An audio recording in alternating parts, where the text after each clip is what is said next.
Hey, so I'm Rich. I'm a PM at Monzo, and I lead our paid subscriptions team. And before Monzo, I was at a company called Deck, where we made music using artificial intelligence, which is a world away from banking. Deck was acquired by TikTok recently, which is pretty cool. But the focus of today is all about Monzo. So, for those that don't know, Monzo is the UK's fastest growing bank. We have over 5 million customers after 6 years, and we're still going strong. So we look after your money, we let you pay people, and we let you borrow money like any other bank. But we also do some less banky things too, like magically splitting your salary into savings, a pot for bills, and your spending account as soon as it arrives.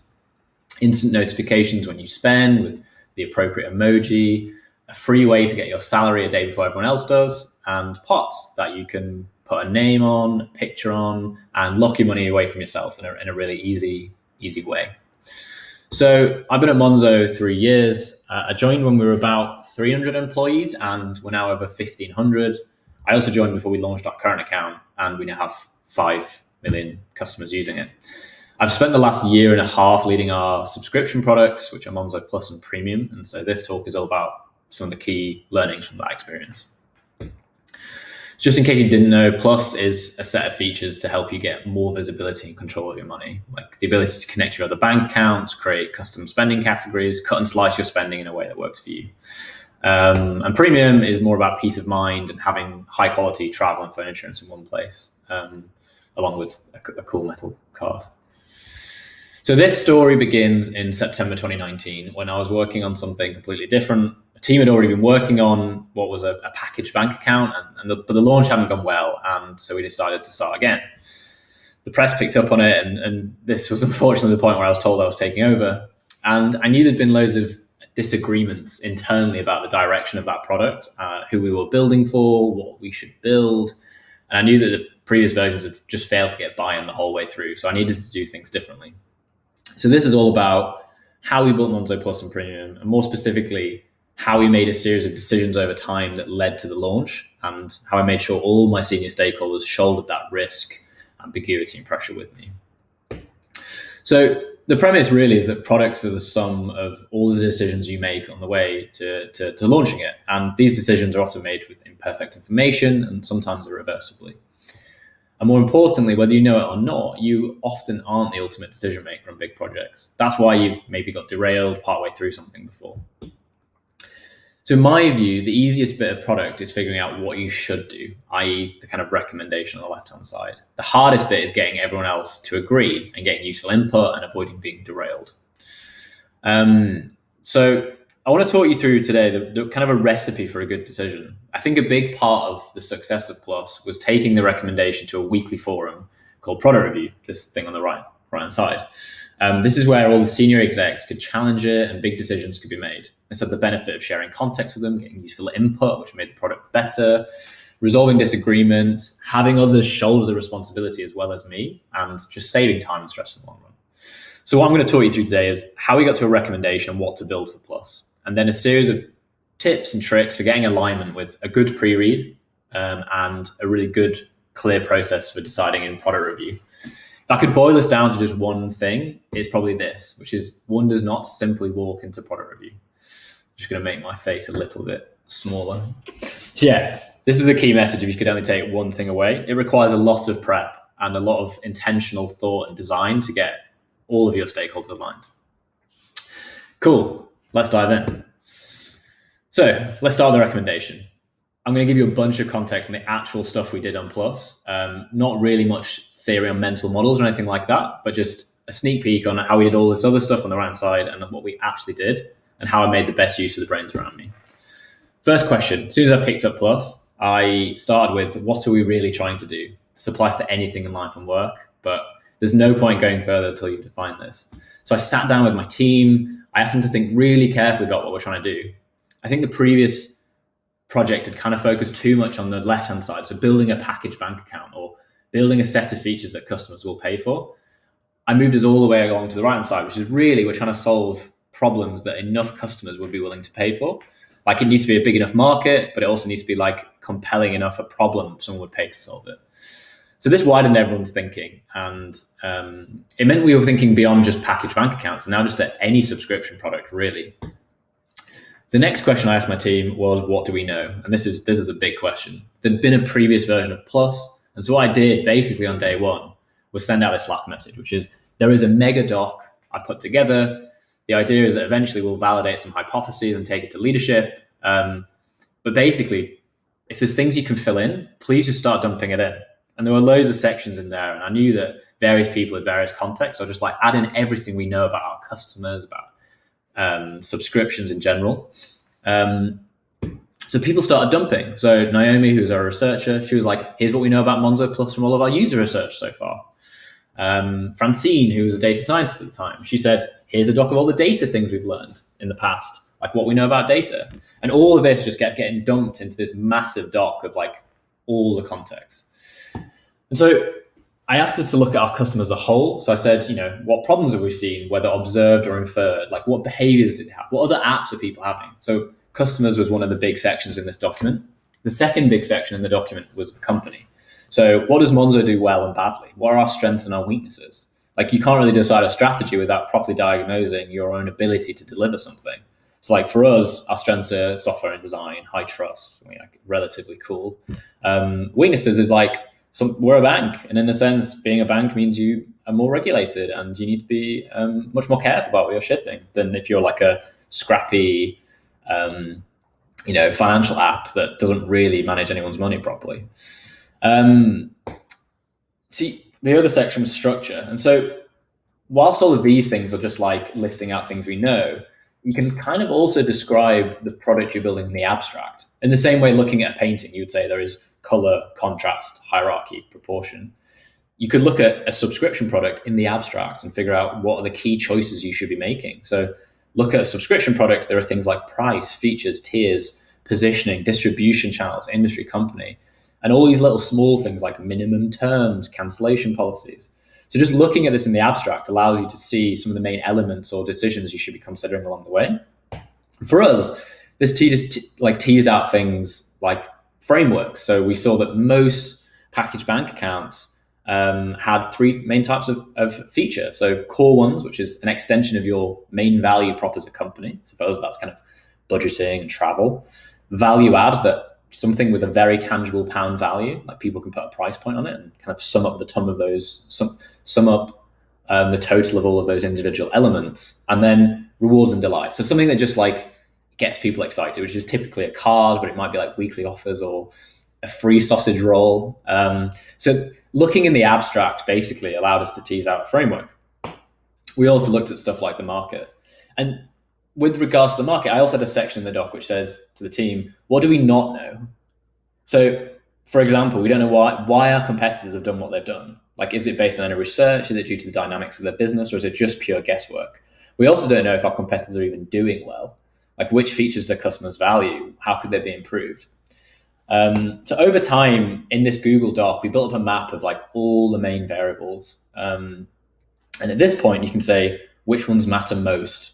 Where should I focus my attention first? How should I constrain the problem?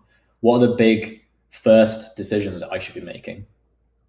So at this point, I just want to sum all of this work up as diagnosing with friends. So get your team to solve the problem with you by doing it collaboratively.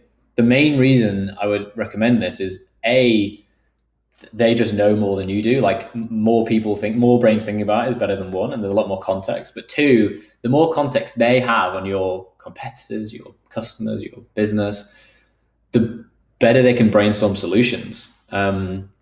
And the better they are day to day at actually building the product. Like they don't need to come to me for these small micro decisions because they know who we're building for. So yeah, get your team to solve this. Ask key variables, what we do know, what we don't know, and which ones are most important. In our case, the very clear most important variable is like our customer needs. And so two main things came out of this, like, let's group the customer problems into the main themes. So it's like things like financial services, budgeting, power tools, and let's add some pros and cons by looking at all the variables we'd surfaced before. So the market dynamics, our strengths as a company, and this kind of strength of the customer need as well. So we had all these problems laid out, And the next step really was to brainstorm some solutions. So we ran this workshop. I called it the Build a Bundle workshop. But essentially, we took all of the learnings from before and we just brainstormed into like 2 fixed tiers, which is one of the kind of decisions we'd made quickly earlier. So we brainstormed groupings of features around price and user needs, and we can kind of check them off in a spreadsheet to see if they were actually viable. So people were just brainstorming just bundle after bundle of like potential feature and price combinations. And then we took these and we did a second workshop in person. So you can kind of see on the wall here, these are like, 2 tiers and the kind of 3 main sections of that framework we identified earlier. So we put all these things together, and out of this came quite consistent themes. So there are only like 4 or 5 main ideas that everyone had come up with. So just to summarize this, basically generating options is a very, very important step of getting to that decision, which is ultimately what we're trying to achieve at the end, and finally the product launch. So group your variables into themes, generate a list of options, pros, cons, risks, and ask yourself, what do we still not know? So in our case, what we didn't really know was quantitatively which combination of features and price would people most like to buy, and like how many people would like to buy it, or like what's the exact demand. So at this point, we went to our execs. So I put together a paper which had kind of 3 main options for how we could move forwards. We could move forwards with our preferred combination of features and price. Like we had pretty high confidence from the qualitative research. We could take 2 weeks to run an experiment to gain confidence in customer preference quantitatively, or we could take a few months step back and validate every single element of the plans. Like, should we even do 2 fixed tiers? Like, should we do something completely different? So we suggested option 2 was kind of 2-week experiment and follow-up survey that would like rank the features for people so we could see preference. In an ideal world, we'd run a smoke test. So a smoke test is where you pretend you built the product, ask customers to pay and sign up, and only after they click pay do you then tell them it's not real, because you can get real buying signal then. Because of our risk appetite as a business, we didn't want to do this. And so we wondered if we could run what was called an honesty test instead. I'll explain what that is. So we had 5 variants, basically 5 sets of plans. So this is one variant. Let me just explain. So this is one variant which shows you could buy Monzo Premium Metal for £15 with some of these features. You could buy Monzo Pro for £5 with a different set of features, or you could stick with your current experience, which is free, Monzo Basic. We introduced it with the 2 screens on the left, which says, tell us what you want. These are potential features, and please answer honestly. Like, from a quantitative methodology, a smoke test that's blind would be way better, but we wanted to see if this was effective. And so this was just one variant, but we also sent 5 other variants to different customers, so we could see which combination of free, pro, and premium would perform best. So the results came back basically the same, which is really interesting. The test was inconclusive. So the light blue bar here is the number of people that chose to stay with free, and the dark blue bar is the number of people that chose one of the 2 premium accounts in that. So basically what you can see is, without fail, pretty much 60% of people chose to stay with free, and 40% chose one of the paid tiers. Like, it wasn't significant between any of them. This just tells you more about people's mindsets. Like 40% of people would probably buy one of these things and are pretty optimistic about buying it. 60% are like, nah, not for me.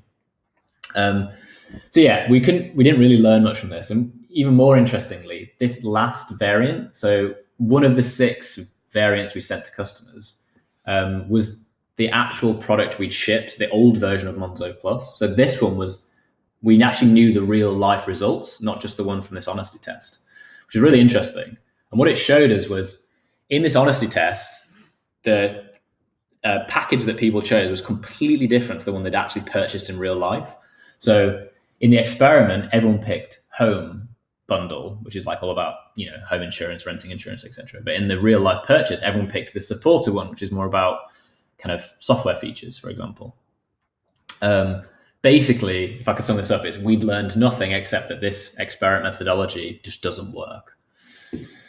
So what do we do? Should we try to run another test? Can we persuade the business to let us run a smoke test, the thing I really wanted to send? Or do we have enough confidence with all of our qualitative research to move forwards? So Again, I put together a paper for all of our execs. This was part 2 of the strategy. And I shared it with the team, and we started padding it out. We explained the results of the test. So there is no clear winning combination of features. The honesty survey gave us inconclusive results, etc. We also explained what we did learn from it, which is a lot from the follow-up survey. And we put together an approach of what should we do next. So 4 options. Continue to experiment with kind of similar conjoint analysis. We could test just a single feature, ideally using the same methodology, which we didn't believe in. We could do it with a smoke test, i.e. the strong validation smoke test for the full feature, or we could just do no further quantitative validation. We would still do qualitative stuff. So we laid these options out. There's loads of pros and cons below, and we made a recommendation. So we put together this decision-making framework. Tom Blom, who was the CEO, was going to decide it. I was going to recommend it, and Fu, who's one of our product directors, was going to agree. And the recommendation was we should build an informed set of plans without further experimentation. Everyone agreed. We moved forwards. And what we actually did over the next kind of month or so was do tons of qualitative research just to refine the details and make sure we were confident. So things like usability testing. So getting 5 users to sign up and give us feedback, or remote unmoderated feature testing. So 40 people we'd send the actual sign-up flow to and just record their reactions and thoughts and feelings. Again, Nomi's very clear that this will not tell us if someone will buy it, but it will give us an idea of things that could lead people to buy. We also did street testing. So Tom, who's our product marketer, and I went into the Barbican. We showed people the flows. We got loads of feedback. So we did tons of this over the next few weeks. And then after all of this, we were super confident, and we wrapped it up in a 3rd strategy paper, which had a recap of the plans, future testing, an overview of everything we needed to build, and some risks, trade-offs, and kind of team needs, and then a rough idea on the launch strategy or positioning. That's a huge summary of what we did for that big first decision in terms of like, what are we building? There were tons more after this, like which card should we launch? Like, what are our cancellation policies? Like, what's our minimum term? Like the actual exact price, like should we do £15 a month? Should we £14.90? Should we £14.95? Loads more. But yeah, this is the high level structure we took. And if I could wrap all of this up, I would say this is problem solving publicly. So to make any key decision, you should start by writing, and ideally write in the open. So always be ready to share your thinking with execs. It should just be there in a doc, off the shelf, like on the shelf, ready to give to them. And the other thing as well is to always ask your team to input, to get buy-in, a better outcome. Basically, writing just uncovers all your key variables, your gaps, and helps you get to a good recommendation. So that's the recommendation. The next step is so I kind of touched on this earlier a little bit. So you saw that, this decision-making framework, the paper we took to them, but I want to dig into this in a little bit more detail. So throughout the entire time we were building Plus, we must have written about 13, 15 of these docs for execs. We got pretty good at it. And I've also sat on some really bad decision-making meetings. And without fail, it's due to the lack of a quality pre-read or document to structure the meeting. So I think this is massively undervalued amongst PMs. So I want to share some tips on how I write these docs to avoid getting derailed and get the outcome I want. Cool. Again, kind of key message here is to think like a designer, which you'll see in a second. So you're a product manager, you advocate for the user constantly, you always keep them in mind, but how often do you think about who the user of your docs is? As a product manager, you probably spend more time actually building documents than products, given your team are the ones actually doing it. So yeah, these are some questions I think you should keep in mind the entire way through writing anything, which is, who am I writing for? How much context do they actually have? What am I really trying to say to them? Like if I could boil it down, and what do I want them to do, know, think, and feel? This is important, as the entire way through, this should influence the words you use, the layout, every aspect of your document, which we'll talk about in a second. So as you're putting your doc together, nearly everyone you're writing for will want to know the answer first. This is the pyramid principle, which someone called Barbara Minto either designed or at least popularized. And the main principle is start with your answer first. If an exec wants to know what should we do, you should respond with, you should do X. Very concisely, very directly. And only then, after you've answered the questions, should you present your supporting reasons. And even these supporting reasons should be very, very concise before you dig into all the evidence and rationale behind it. The other thing you must include pretty near the top of that doc, aside from recommendation first, is then what else did you consider? Because that's usually the natural question an exec will want to know next. Like, what have you ruled out and why this one? A tip I use when laying out these options is slightly sneaky, but it's the Goldilocks principle. So I try to make one option slightly too hot, like the porridge, or one slightly too cold, and then my one just right. So basically, your preferred option, if you put it next to something that's only slightly less effort, but like way worse customer outcome, i.e. your thing is just a little bit more effort, but would be way better for the business.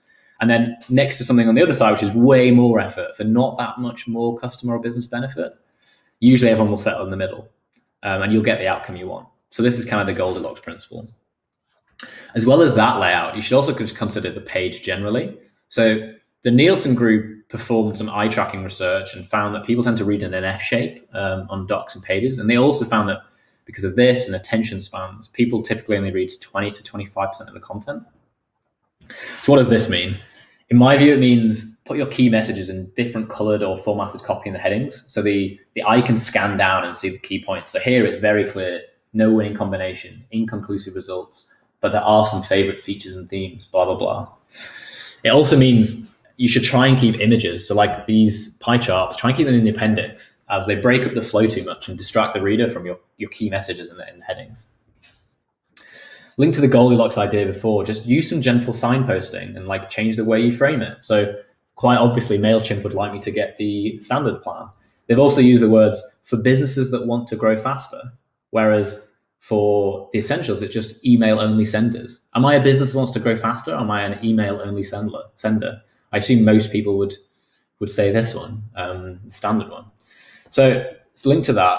Think heavily about every single UI element you include on the page. So this example from booking.com, where am I meant to look here? The check-in date popped up automatically. The cookies are vying for my attention. This green our top picks is jumping out at me, but none of them in the CTA, nor the key information on this page. I'm not being guided to make a booking, which I assume is the most important thing for them. Contrast this with Apple. For far less going on. Everything is basically the same color. Only slight challenge is whether they should be guiding me more towards the main choice, which is 11 versus 12.9 inch. But yeah, writing is very, very visual. William Zinsser, who wrote the book on writing well, sums this up. So given writing is visual, how often are you thinking about the visual layout of your writing?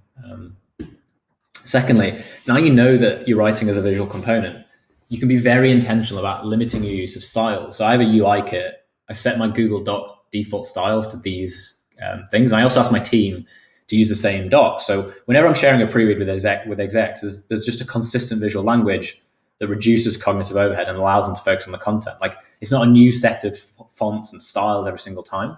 I would also recommend just using docs and not PowerPoint, which is again pretty ironic given what I'm presenting this on. But yeah, it's everything in one place, appendix out of the way. So yeah, think about your UI kit, come up with it and save it to your default styles and get your team to use it. Speaking of content, Lincoln's second inaugural address had 700 words, and these are a list of other inaugural addresses from other presidents, most of which are 2 to 3 times as long. Lincoln is pretty regarded as a good speaker and a solid president. And so I think the main message here is like keep your words and sentences short. And your paragraphs. Like short is just better than long. It will help you get your point across more clearly. You can spend the time debating the merits of a particular approach rather than getting on the same page. And like, really, there's nothing stupid about using simple language. Like we've seen Lincoln do it. Back to the point at the start of this section. What are you really trying to say? And then just only say that. Relate it to the content. Just cut out all of the clutter. Your choice of specific words is so important. This is an example from the US military. 6 words on the left-hand side could probably be condensed to 3 without any loss of information. Just as a rule, cut 50% of your initial draft. Just get it out. Again, William Zinsser, who I mentioned before, he says that most first drafts can be cut by 50% without losing the meaning or the author's voice. A similar example, 75% of these words could be cut. A reinforced protective reaction strike when they actually mean invasion. Another rule here, never write anything you wouldn't say in person. No one would say that on the left. Finally, another example from General Motors, there was a volume-related production schedule adjustment versus we had to shut the plant. Not only does this have just unnecessary words, it's in the passive voice. Like, there was a volume, like, what happened? Who's doing what? Like, be authoritative. Use the active voice, not the passive. As an example, this left is the passive voice. It is recommended that we launch Monzo Plus versus active, which is we recommend launching it. Be more authoritative, and it will help you making your recommendations. So to tie up this section, I think it's so important that you should spend a lot of your time designing the content, like considering the exact words, layout, UI for a specific reader and a specific outcome. You'll get way more useful input and a much quicker decision as less time is spent just getting the context. So that's part two. And very, very quickly. So we've done our recommendation. We've worked with a team. We've got it into a pre-read. It's been designed beautifully in a way that guides your reader to the outcome you want. The last thing to do, which is very quickly, to lock down that decision. And so you should design a very clear process that helps you get to that clear decision. So I showed you this doc earlier when we were recommending kind of the strategy of stopping doing further quantitative testing. You can see in here there's a decision-making framework. This is inspired by Bain and Company, who are assigned, I think, 5 clear roles in the decision-making process. That means there's no ambiguity in what everyone is doing. Responsibility is not on your shoulders, and it means you can quickly settle disagreements. Like, if you're not an agreeer, if we don't need your agreement, we don't need you to agree. So thanks for your opinion, but like, we can move on swiftly. This is a lot of words and stuff. I stick to this, which is rad. It's simpler, it's far cooler, but it's just, there's a recommender, which is usually you. There's someone that needs to agree, and there's a decision maker. Pretty simple.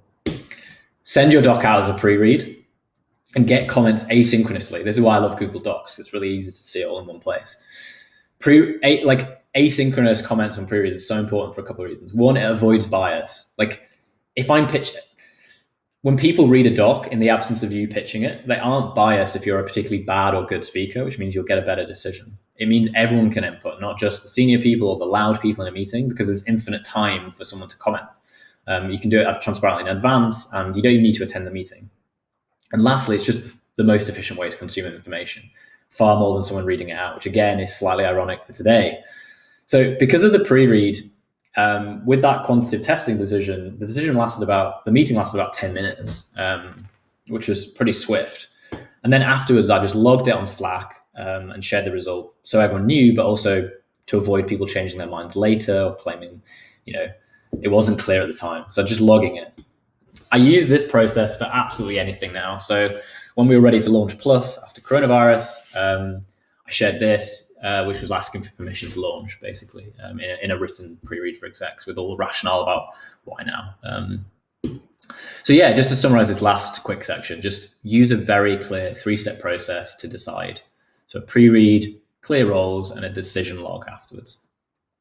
So just to recap all of this, like, what are the benefits of these kind of 3 main steps? So it compounds. It's a bit of there's multiple positive knock-on effects. So if you write publicly and collaboratively, you will get a better pre-read because there are more brains on it. That shared context in your team and the shared context amongst execs means you have fewer meetings, better meetings, you get better input. And all of this means you have more time to spend actually figuring out what you're building and get into the detail of it. Having the clear roles up on this right-hand side means there's shared responsibility, which means things don't go well. Everyone was bought in on your decisions that you took to get there. And so kind of the better product and the shared responsibility means personal and business success is way more likely. How's this panned out for us? So in July 2020, we launched Monzo Plus after a slight delay due to coronavirus, and we followed up with Monzo Premium 3 months later. And by November 2020, we'd reached 100,000 customers across both of the paid subscriptions, and it's continuing to grow, which is great. It's also pretty cool. In the last month or so, a big UK bank has launched something along similar lines, like software subscription that helps you save money on your bank. We're a tiny team of 12. We're soon to be growing to around 18. But this has meant we've had to make a ton of decisions about where to focus, and getting buy-in on those decisions has helped us by keeping one thing in mind, which is this recipe for a good decision: problem solving publicly, thinking like a designer with your pre-read, and a clear process for decision making. could boil it down, is that you just do not simply walk into product review. Getting alignment on a good decision takes a lot of effort, but it's usually worth it. Thank you for your time. Hope it was useful.